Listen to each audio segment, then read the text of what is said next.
चला बनवूया आज सुकं चिकन. टॅमॅटो घेतले 2 बारीक कापून, कांदा घेतलाय लंबा कापून, ही कोथिंबीर, पुदिना, 2 हिरव्या मिरच्या, लवंग, मिरे, दालचिनी, पुदिना, अद्रक, लसूण आणि कोथिंबीरची पेस्ट. आणि हा एव्हरेस्टचा मटन मसाला.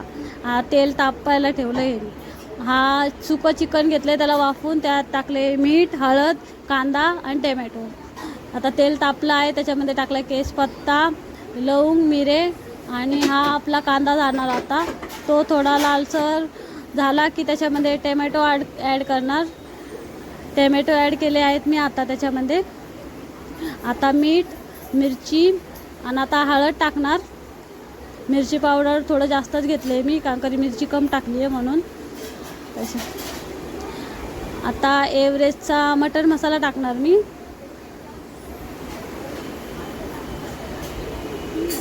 एव्हरेस्टचा मटन मसाला पण जास्त घेतला कारण मी गरम मसाला नाही वापरत ना, म्हणून.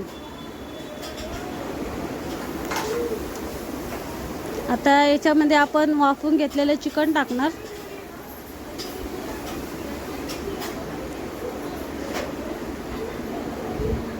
आपण चिकन ॲड केलं आहे याच्यामध्ये. आता ते मिक्स करणार पूर्ण.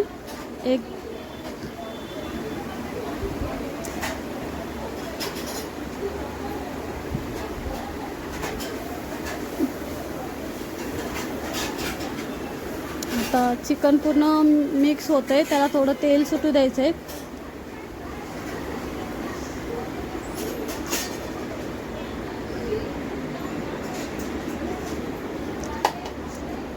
आता आपण याच्यात टाकणार आलं लसणाची पेस्ट, पुदिना. कारण पुदिना घातला आहे म्हणून मी लास्टला घालते ही पेस्ट. वास छान येतो आणि गॅस पण होत नाही पुदिनामुळे, म्हणून.